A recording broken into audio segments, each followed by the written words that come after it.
force acting between two parallel current carrying conductor.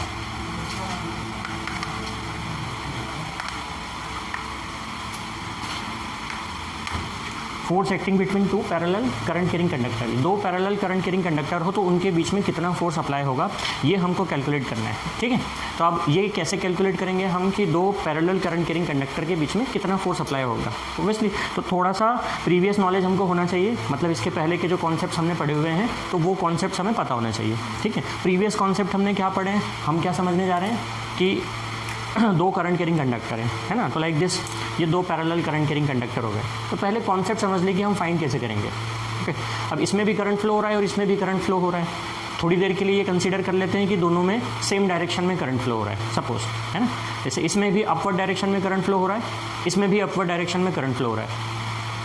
Current upward direction में flow हो रहा है तो हम क्या जानते हैं, अभी तक मैंने क्या कहा, क्या है प्रीवियस नॉलेज हमारा, करंट कैरिंग कंडक्टर है तो इसके आसपास क्या है, मैग्नेटिक फील्ड है। राइट हैंड थंब रूल से जानते हैं हम कि मैग्नेटिक फील्ड ऐसी होगी। ओके, इसकी एक मैग्नेटिक फील्ड है, इसके थोड़ा पास में ये कंडक्टर रखा हुआ है, उसमें भी करंट फ्लो हो रहा है, तो इसके आसपास भी क्या होगी, एक मैग्नेटिक फील्ड प्रोड्यूस हो जाएगी। तो ये देखिए कि ये जो करंट कैरिंग कंडक्टर है इसके आसपास जो मैग्नेटिक फील्ड है उस मैग्नेटिक फील्ड में ये करंट कैरिंग कंडक्टर रखा हुआ है ना। तो प्रीवियस हमारे दो कॉन्सेप्ट यहाँ पे यूज़ हो रहे हैं, एक तो कि करंट कैरिंग कंडक्टर के आसपास मैग्नेटिक फील्ड प्रोड्यूस होती है, दूसरा ये कि अगर कोई करंट कैरिंग कंडक्टर खुद किसी एक्सटर्नल मैग्नेटिक फील्ड में रखा हुआ हो तो उसके ऊपर फोर्स अप्लाई होता है। कितना फोर्स अप्लाई होता है, F is equals to IBL sine theta. QEB किस पे होता है, चार्ज पार्टिकल पे।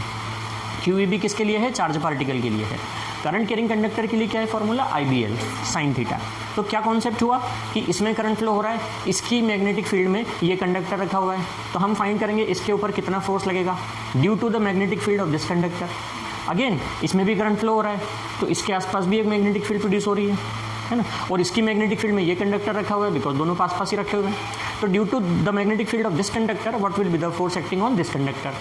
सो there are two parallel current carrying conductor, है ना। कॉन्सेप्ट समझे कि फाइंड कैसे करेंगे, कुछ नहीं समझ आया हो तो पहले फिर से बता दो। कॉन्सेप्ट समझे कि फाइंड कैसे करना है, कैसे फाइंड करना है।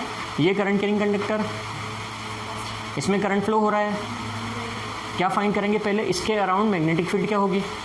मैग्नेटिक फील्ड फाइंड कर ली का मतलब क्या फाइंड कर लिया आपने, B फाइंड कर लिया, है ना। और इसकी मैग्नेटिक फील्ड में कौन रखा है, ये रखा है करंट कैरिंग। इसमें कितना करंट फ्लो हो रहा है, I2 मान लो, इसमें I1 हो रहा था तो इसमें I2। तो इसके ऊपर कितना फोर्स लगेगा इस वाले कंडक्टर पे, है ना। तो वो कैसे निकालेंगे, इस फार्मूले से। तो इस फार्मूले में जो I होता है वो क्या है, करंट फ्लो हो रहा है, जिस कंडक्टर के ऊपर फोर्स लग रहा है उसमें कितना करंट फ्लो हो रहा है। ठीक, B क्या है, मैग्नेटिक फील्ड जिसमें वो कंडक्टर रखा हुआ है, L उसकी लेंथ है, और साइन थीटा, थीटा क्या होता है, एंगल किसके बीच का, करंट और मैग्नेटिक फील्ड के बीच का एंगल होता है। ठीक है, यहाँ इतनी चीज़ें क्लियर है। तो दो करंट कैरिंग कंडक्टर कंसीडर कर लेते हैं हम, ये दोनों करंट कैरिंग कंडक्टर है ना। इनके नाम भी कंसीडर कर लेते हैं, PQ और RS हैं। थोड़ी देर के लिए क्या कंसीडर कर लें हम कि दोनों में सेम डायरेक्शन में करंट फ्लो हो रहा है, I1 और I2 दोनों में सेम डायरेक्शन में करंट फ्लो हो रहा है। ठीक है, अब ये दोनों इनफाइनाइट लेंथ के कंडक्टर हैं। क्या कंसीडर किया हमने कि ये इनफाइनाइट लेंथ के कंडक्टर हैं। इन दोनों के बीच का डिस्टेंस हम मान लेते हैं कितना, R है। ओके, तो पहले क्या फाइंड करें हम कि मैग्नेटिक फील्ड फाइंड करें। Magnetic field at any point on RS due to PQ। समझे, PQ में करंट फ्लो हो रहा है तो PQ के आसपास मैग्नेटिक फील्ड प्रोड्यूस हो रही है, तो उस मैग्नेटिक फील्ड की इंटेंसिटी कितनी होगी RS पे, हम ये पता करना चाह रहे हैं। ठीक है, कि RS के किसी पॉइंट पे कितनी मैग्नेटिक फील्ड होगी, और उसके लिए फॉर्मूला कौन बताएगा मुझे, इंटेंसिटी ऑफ मैग्नेटिक फील्ड का for infinite current carrying conductor. क्या फॉर्मूला है, ऐसे याद होना चाहिए, देख के नहीं बताना हमें। फिर से बोलिए एक एक करके, तो किंची का तुम बताओ, वो समझ में नहीं आया, तुम फिर से बता दो पूरा। चलो बता, फिर से बताओ, मतलब वो B वाले थे ना। आप बस फार्मूला बता दो बस। Intensity of magnetic field mu upon 4 pi is equals to I चलो तुम कुछ बता रहे थे। Mu naught upon 4π2I/r। ये क्या होगा, ये इन्होंने एक स्पेशल केस डायरेक्टली बताया है ना कि हम इनफाइनाइट का ही पूछ रहे हैं। इनफाइनाइट लेंथ वाले स्प्रेड करंट कैरिंग कंडक्टर से इंटेंसिटी ऑफ मैग्नेटिक फील्ड क्या होती है। जनरल फार्मूला क्या है, mu naught upon 4πI/r sin α1 plus sin α2 है ना। इसमें स्पेशल केसेस हम रख दें, अगर इनफाइनाइट स्ट्रेट लेंथ वाला कंडक्टर है तो α1 α2 दोनों 90 डिग्री हो जाते हैं, तो क्या आ जाता है 2, यानी मैग्नेटिक फील्ड की इंटेंसिटी B1 मान लेते हैं ना, इसकी इंटेंसिटी है तो B1 होगी। तो B1 इज इक्वल्स टू क्या होगा, म्यू नॉट अपॉन 4π2I1, क्योंकि इसमें कौन सा करंट फ्लो हो रहा है, I1, 2I1 अपॉन R। ये RS कितनी डिस्टेंस पे है, R डिस्टेंस पे है इससे, है ना। तो ये सेंटेंस का मतलब समझ में आ गया, मैग्नेटिक फील्ड या intensity of magnetic field at RS due to PQ, ये मैग्नेटिक फील्ड आ गई। अब हमको क्या फाइंड करना है कि फोर्स कितना लग रहा है, ठीक है। तो किसके ऊपर फोर्स निकालना है हमें, RS के ऊपर। तो force acting on RS due to magnetic field of PQ, force acting on RS due to magnetic field of PQ की मैग्नेटिक फील्ड के कारण RS पे कितना फोर्स लगेगा। फॉर्मूला कौन सा लगाना होगा, ये वाला फॉर्मूला लगाना होगा। तो F इज इक्वल टू, मैंने क्या बताया, इसमें I क्या होता है, करंट, कौन सा वाला करंट, जिसके ऊपर फोर्स लग रहा है उसमें जो करंट फ्लो हो रहा हो। फोर्स किसके ऊपर लग रहा है, RS पे। RS में कितना करंट फ्लो हो रहा है, I2, है ना। और फिर क्या आता है B, RS किसकी मैग्नेटिक फील्ड में रखा है, PQ की मैग्नेटिक फील्ड क्या है, B1 into L into sine theta, है ना। अब थीटा क्या बताया था हमने, कौन सा एंगल, करंट और मैग्नेटिक फील्ड के बीच का एंगल, सही बात है ना, करंट और मैग्नेटिक फील्ड के बीच का। तो कितना एंगल होगा, करंट देखिए vertically upward, vertically upward current, इसकी यहाँ पे कोई पॉइंट है अगर, तो मैग्नेटिक फील्ड की डायरेक्शन कैसी होती है, ऐसी। तो एट एनी पॉइंट, इधर हो या वो इधर हो, अगर इधर हुआ तो मैग्नेटिक फील्ड कैसी होगी, इनवर्ड यानी टेंजेंशियल, इधर हुआ तो कैसी होगी, आउटवर्ड यानी टेंजेंशियल। तो भले पॉइंट इधर हो या इधर हो, मैग्नेटिक फील्ड कैसी होगी, टेंजेंशियल, है ना। और करंट ऐसे फ्लो हो रहा है, तो मैग्नेटिक फील्ड और करंट कैसे हुए, परपेंडिकुलर हुए, 90 डिग्री से हुए। तो थीटा क्या होगा here, 90 degree, theta 90 degree, sine 90 degree 1 होता है, तो F कितना हो गया, I2, B1 L हो गया। इसमें B1 की वैल्यू पुट कर दीजिए, यहीं पे मैं पुट कर देता हूँ, mu naught upon 4π2I1 upon R। ये B1 की वैल्यू इंटू क्या हुआ, L। ये फोर्स किस पे लग रहा है, acting on RS due to magnetic field और PQ, तो 2-1 नाम दे देता हूँ मैं इसे, यानी force acting on second conductor due to first conductor, F21। अब अगर मैं फोर्स निकालना चाहूँ पर यूनिट लेंथ पे, force acting per unit length पे कितना फोर्स लग रहा है, तो आप लेंथ को 1 कर दीजिए, पर यूनिट लेंथ है, लेंथ से डिवाइड कर दीजिए, तो फोर्स क्या आ जाएगा। अब इसको ठीक से लिख देते हैं थोड़ा सा, mu naught upon 4π2I1I2 upon R, इतना फोर्स आ गया, ठीक है, आगे ना। तो ये फोर्स किस पे आया, RS पे आया, ड्यू टू PQ,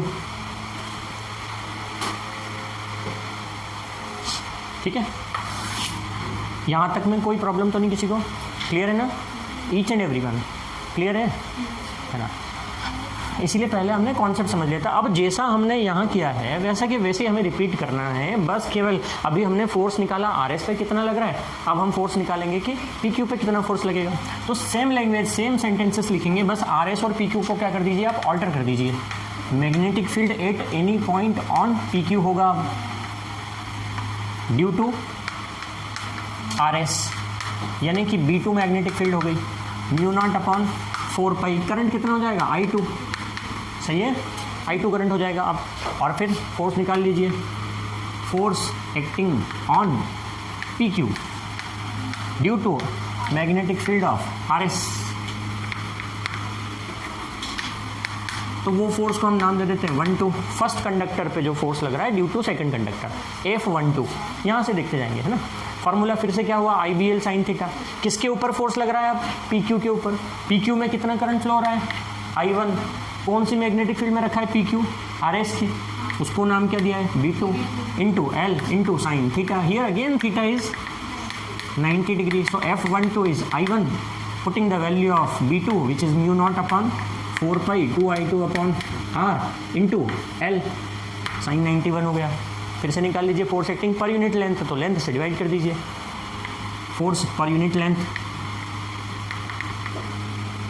लेंथ से डिवाइड कर दिया, F12 कितना आया, μ0/4 2I1I2 upon R. So what we can see, the same force acted between the two current carrying parallel conductors.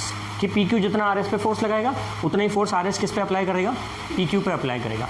ठीक है, अब यहाँ पे हमें दोनों फोर्सेस के नेचर जानने हैं कि अगर करंट सेम डायरेक्शन में फ्लो हुआ तो फोर्स का नेचर कैसा होगा, और अगर अपोजिट डायरेक्शन में फ्लो हुआ तो फोर्स का नेचर कैसे होगा, है ना. मैं चाहूँ तो मैं आपको डायरेक्टली बता दूँ कि सेम में ऐसा होगा और अपोजिट में ऐसा होगा, तो आप भी उसको याद कर लोगे वैसे के वैसे ही. लेकिन आपको कॉन्सेप्ट पता होना चाहिए कि वो कैसे होगा, अगर अट्रैक्टिव है तो कैसे और रिपल्सिव है तो कैसे.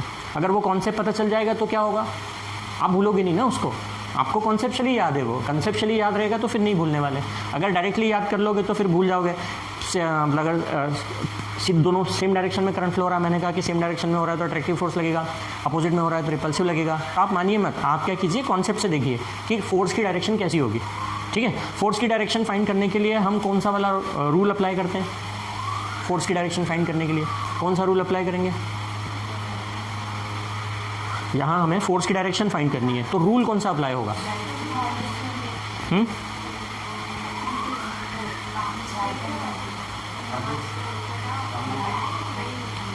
थंब रूल से क्या फाइंड करते हैं, मैग्नेटिक फील्ड की डायरेक्शन अराउंड कंडक्टर स्ट्रेट. हमें क्या फाइंड करना है, फोर्स की डायरेक्शन. ऐसे वाले का नाम बताओ, ऐसे वाले का नाम बताना है. Fleming left hand rule, Fleming left hand rule. ठीक है, मतलब आप ऐसे याद रख लिया करो, फोर्स F फॉर फ्लेमिंग, जैसे ही नाम आएगा फ्लेमिंग याद आ जाएगा, फ्लेमिंग लेफ्ट हैंड रूल है. F for force, F for Fleming. What we have to find, force, direction of force. What we will apply, Fleming left hand rule. Now what is Fleming left hand rule, Ansika? Fleming left hand rule.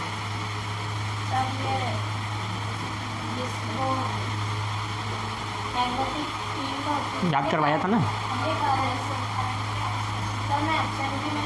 अच्छा absent थे क्या, ठीक है अब तुम छोड़ दो, तुम एब्सेंट थे, तुम रहने दो. रिंकी तुम थोड़ी एब्सेंट थे, तुम तो थे अभी. फ्लेमिंग लेफ्ट हैंड रूल समझाया, सब थे. जितने रूल समझाए थे जब चैप्टर स्टार्ट हुआ सब तो थे, सारे रूल.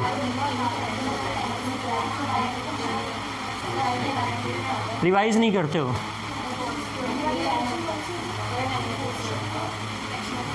जब ये चैप्टर अभी रिवीजन में स्टार्ट किया, जो डे 1 था, डे 1 पे ही हमने सारे रूल समझे थे. Right hand thumb rule, Ampere circuit, Ampere swimming rule, Fleming left hand rule, clock face rule, सारे रूल के नाम लिखे थे कि नहीं. तो फ्लेमिंग लेफ्ट हैंड रूल, कौन फोर्स, ये हाँ, और ये हाँ, मैंने कहा फादर मदर चाइल्ड. ठीक है, फादर मदर और child. FMC, force, magnetic field और करंट. मतलब अगर करंट और मैग्नेटिक फील्ड की डायरेक्शन ऐसी है, म्यूचुअली परपेंडिकुलर, तो फोर्स अपन ऐसे रख के ही देखेंगे हमेशा. हमारी डायरेक्शन से देखने पे अगर मैग्नेटिक फील्ड ऐसी और करंट राइट हैंड साइड में, तो फोर्स अपवर्ड लगेगा. तो आप ढूंढ लेते हैं कि फोर्स की डायरेक्शन, कि PQ RS के ऊपर फोर्स किस डायरेक्शन में लगाएगा, उसको ढूंढ लेते हैं. ठीक है, अभी करंट किस डायरेक्शन में फ्लो हो रहा है, अपवर्ड. इन तीनों में से करंट किससे रिप्रेजेंट होता है, इससे रिप्रेजेंट होता है. ठीक है ना, तो इसको करंट की डायरेक्शन में मेंटेन कर लीजिए. देखिए करंट की डायरेक्शन में इसको रखिए, करंट की डायरेक्शन ऐसी है, अपवर्ड डायरेक्शन है. और ये जो फिंगर है, इंडेक्स फिंगर, क्या रिप्रेजेंट करता है, मैग्नेटिक फील्ड. अब देखिए मैग्नेटिक फील्ड कैसी होगी, ये कंडक्टर है, अभी भी बताया जैसे, इधर या उधर जो भी होगा पॉइंट, उस पर टेंजेंशियल होगी, मतलब इनवर्ड होगी या आउटवर्ड होगी. तो मतलब इस फिंगर को मुझे बोर्ड के इनवर्ड या आउटवर्ड कंडीशन में रखना होगा. तो मैं ऐसा रख लेता हूँ, देखो ये देखो, ठीक है, ऐसे रख लेता हूँ. अब मुझे ये बताओ पहले कि ये जो PQ कंडक्टर है, magnetic field inward right hand में होगी कि लेफ्ट हैंड में होगी. इनवर्ड राइट में. ठीक है ना, राइट हैंड थंब रूल देखो, ऐसे लगा के राइट हैंड थंब रूल. ये मैग्नेटिक फील्ड है ना, फिंगर इस साइड अंदर जाएगी और उस साइड से बाहर निकलेगी. तो ये ना राइट हैंड साइड में क्या होगा, इनवर्ड डायरेक्शन. ठीक है, अब मैं लेफ्ट हैंड रूल को अप्लाई करता हूँ इस तरीके से. ये करंट है, इनवर्ड डायरेक्शन है. ठीक है, मैं ऐसे अप्लाई कर देता हूँ, ऐसे करके. ओके, इस तरीके से, है ना. तो अब मैग्नेटिक फील्ड की डायरेक्शन कैसी हुई, इनवर्ड, और करंट की डायरेक्शन कैसी हुई, आउटवर्ड. तो ये फोर्स किधर लग रहा है, इस तरफ लग रहा है, मतलब हमारी साइड से लेफ्ट हैंड साइड की तरफ लग रहा है फोर्स. ठीक है, इस तरीके से हमने देखा. अब इस पे आ जाते हैं. ओके, इस पे आ जाइए. अब इस पे भी करंट अपवर्ड डायरेक्शन में, और इसके लेफ्ट हैंड साइड में जो मैग्नेटिक फील्ड होगी वो कैसी होगी, आउटवर्ड. आउटवर्ड, मतलब अभी मुझे इनवर्ड नहीं, अब मुझे कैसा देखना है, आउटवर्ड, तो मुझे ऐसा करना पड़ेगा, ऐसे, ठीक है, ये ऐसे कुछ इस तरीके से। मेरा इंडेक्स फिंगर आउटवर्ड है और ये वाला मिडिल फिंगर किधर ऊपर एक करंट है, तो ये थंब किस तरफ है, मेरी तरफ है, तो इसके ऊपर किधर फोर्स लग रहा है, मेरी तरफ, ठीक है। किसमें, आर एस में इस तरफ अंदर जाएगी और उस तरफ क्या होगी, आउटवर्ड जाएगी। और इसमें हम इधर देख रहे थे तो इनवर्ड जा रही थी और उधर जा रहे थे तो आउटवर्ड जा रही थी। हमें क्या पता करना होता है कि जब कोई कंडक्टर किसी मैग्नेटिक फील्ड में रखा हो, जैसे समझना ये कंडक्टर इसकी मैग्नेटिक फील्ड में रखा है, अब ये कंडक्टर इसकी मैग्नेटिक फील्ड में रखा है, तो इसकी मैग्नेटिक फील्ड की डायरेक्शन जिधर ये रखा है ना, उधर देखना है एक्चुअली। पहले देखो, इसकी मैग्नेटिक फील्ड इसके लेफ्ट हैंड में रखा है, इसके लेफ्ट हैंड में रखा है, तो उधर मैग्नेटिक फील्ड कैसी है, बाहर है, ये बाहर है, करंट ऐसा है, तो क्या होगा, लेफ्ट हैंड, यानी ये उसके ऊपर उधर फोर्स लगाएगा, ठीक है, ये उसके ऊपर उधर फोर्स लगाएगा। अब देखते हैं, ये उसके ऊपर उधर फोर्स लगा रहा है, अब इसकी मैग्नेटिक फील्ड में ये रखा हुआ है और इसके राइट हैंड में रखा है, तो इसके राइट हैंड में मैग्नेटिक फील्ड कैसी है, इनवर्ड, तो मुझे ये लेफ्ट हैंड रूल को इनवर्ड मतलब कहाँ है मैग्नेटिक फील्ड, ये मैग्नेटिक फील्ड को मुझे इनवर्ड चाहिए, इनवर्ड मतलब ऐसे करके, ठीक है ना, इस तरीके से, तो ये उसके ऊपर उधर फोर्स लगाएगा, ठीक है। वो इसके ऊपर किधर फोर्स लगा रहा था, ये लेफ्ट हैंड में रखा था, लेफ्ट हैंड में रखा था तो कैसा था, इनवर्ड नहीं, सॉरी, इनवर्ड, फिर से करो, हो गया। इसकी मैग्नेटिक फील्ड में ये रखा है, इसके ऊपर किधर डायरेक्शन में फोर्स लगेगा, ठीक है। इसकी मैग्नेटिक फील्ड की डायरेक्शन कैसी है, इनवर्ड, कहाँ गया इनवर्ड, ये इनवर्ड ऐसे, तो फोर्स किधर लगा, उधर, इसके ऊपर उधर फोर्स लगेगा, बना लो, ठीक है। ऐसे करके देखना है हमें, कैसे बता रहा हूँ, ये उसकी मैग्नेटिक फील्ड में रखा है, उसकी मैग्नेटिक फील्ड की, किसकी, पी क्यू की मैग्नेटिक फील्ड किस डायरेक्शन में है, इनवर्ड, इसके लिए इनवर्ड, ये लेफ्ट हैंड को मैग्नेटिक फील्ड ये होती है इनवर्ड डायरेक्शन में रखो, ऐसे करके, ऐसे, है ना, तो फोर्स किधर आ रहा है, उधर आ रहा है, उधर, यानी कि पी क्यू आर एस के ऊपर किधर फोर्स लगाएगा, उधर, आर एस के ऊपर किधर फोर्स लगेगा, उस तरफ लगेगा। आर एस के ऊपर जो फोर्स लग रहा है उसको किससे रिप्रेजेंट करा है हमने, force acting on R S, F21 से, तो ये लगा F21, ठीक है, उस तरफ लगा, क्यों लगा समझ में आया ना। अब उसको देख लेते हैं, अब वो इसकी फील्ड में रखा है, तो इसकी मैग्नेटिक फील्ड उस तरफ कैसी है, आउटवर्ड है, तो आउटवर्ड है तो मैग्नेटिक फील्ड का ये आउटवर्ड बनाना है मुझे, ठीक है।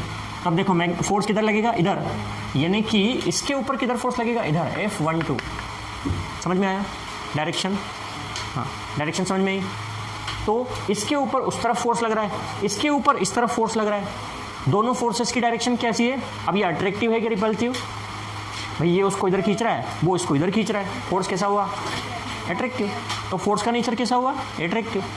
इसका मतलब क्या हुआ कि जब दोनों में करंट सेम डायरेक्शन में फ्लो होगा तो फोर्स का नेचर कैसा होगा, अट्रैक्टिव होगा। तो हम क्या लिख सकते हैं कि if I1 and I2 are in same direction then force is attractive. और ये एमपी बोर्ड के लिए बहुत ही इंपॉर्टेंट हो जाता है, ऑब्जेक्टिव में या फिल इन दी ब्लैंक में, ट्रू फॉल्स में कहीं भी पूछ लेंगे कि दो पैरेलल करंट कैरिंग कंडक्टर है, दोनों में अगर सेम डायरेक्शन में करंट फ्लो हो रहा है तो फोर्स का नेचर कैसा होगा, है ना, फिल इन दी ब्लैंक में आ गया। The nature of force is, तो आप क्या लिखेंगे, nature of force is attractive. और इसका जस्ट उल्टा कि अगर ये दोनों की डायरेक्शन अपोजिट हुई करंट की तो फोर्स का नेचर कैसा हो जाएगा, रिपल्सिव हो जाएगा। मतलब अगर फिगर के फॉर्म में दिया कुछ ऐसा करके, ये अपोजिट डायरेक्शन में करंट फ्लो हो रहा है तो फोर्सेस की डायरेक्शन कैसी होगी, इसके ऊपर इधर फोर्स लगेगा, इस पर इधर फोर्स लगेगा, यानी F21 इधर होगा और F12 इधर होगा। तो हम क्या लिखेंगे, if I1 and I2 are in opposite direction then force is repulsive. I1 I2 opposite direction में हुए तो फोर्स रिपल्सिव हो जाएगा, ठीक, लिख लो। और याद रखना अगर जिनके पास नहीं लिखा हुआ है तो फिर वो लिख लो, डिफाइन